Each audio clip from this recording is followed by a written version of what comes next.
नांदेडच्या राजकारणात यंदा डावच पालटला.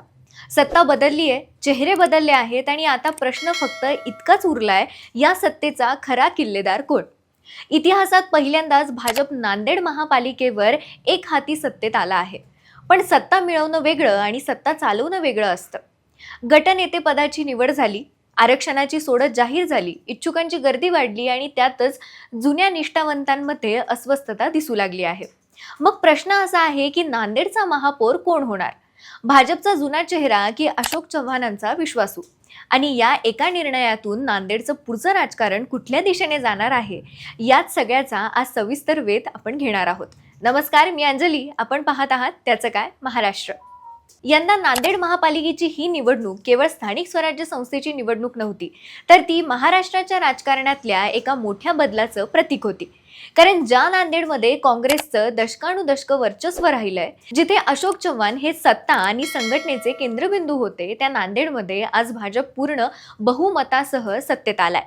81 पैकी तब्बल 45 जागा जिंकत भाजपने इथे इतिहास रचलाय.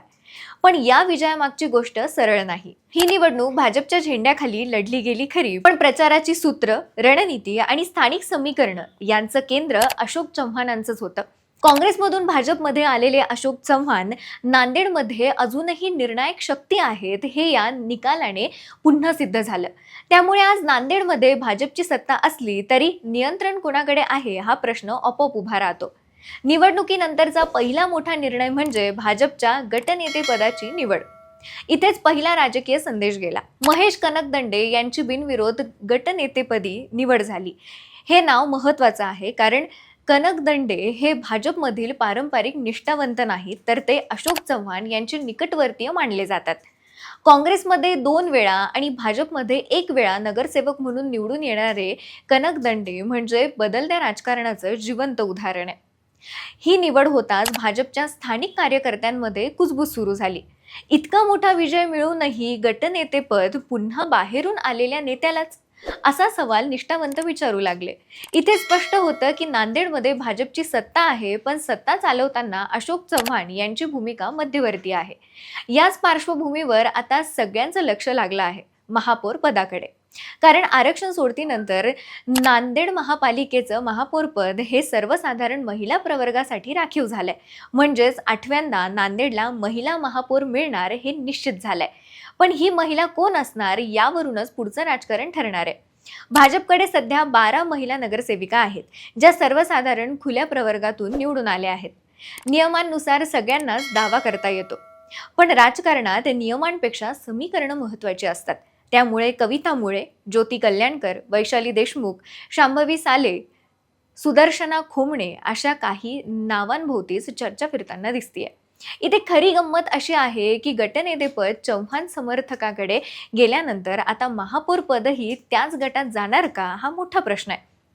जर तसं झालं तर नांदेड महापालिकेत भाजपची सत्ता असली तरी निर्णय प्रक्रियेवर अशोक चव्हाण यांचा प्रभाव अधिक ठळक होणार आहे. यामुळे भाजपच्या मूळ संघटनेत अस्वस्थता वाढण्याची शक्यता नाकारता येत नाही.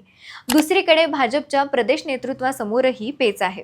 एकीकडे अशोक चव्हाण यांच्यासारख्या वजनदार नेत्याला नाराज करता येणार नाही आणि दुसरीकडे स्थानिक निष्ठावंतांनाही पूर्णपणे दुर्लक्षित करता येणार नाही. त्यामुळे महापौर निवड हा केवळ एक पदाचा प्रश्न नसून तो भाजपमधील अंतर्गत समतोल साधण्याचा प्रयत्न आहे. या सगळ्यात विरोधकांची स्थिती पाहिली तर तीही महत्त्वाची ठरते. MIM, काँग्रेस, वंचित आणि इतर पक्ष संख्याबळाने कमजोर असले तरी भाजपमधील अंतर्गत मतभेद वाढले तर ते त्याचा राजकीय फायदा उचलण्याच्या तयारीत नक्कीच असतील. विशेषतः काँग्रेससाठी ही संधी आहे, कारण नांदेडमध्ये अजूनही त्यांची मुळं पूर्णपणे जमीनदोस्त झालेली नाहीत. इतिहास पाहिला तर नांदेड महापालिकेच्या महापौर पदावर महिलांनी मोठी भूमिका बजावली आहे. पहिल्या महापौरपासून ते अलीकडच्या काळापर्यंत महिलांनी शहराचं नेतृत्व केलंय. त्यामुळे यावेळी येणारी महिला महापौर ही केवळ प्रशासकीय प्रमुख नसेल, तर ती एका नव्या राजकीय पर्वाची सुरुवात करणारी व्यक्ती ठरू शकते. आता सगळ्या घडामोडींचं केंद्र एकच आहे, ते म्हणजे अशोक चव्हाण यांचा निर्णय. कारण बहुमत भाजपकडे असलं तरी राजकीय सूत्र अजूनही त्यांच्या हातात आहेत.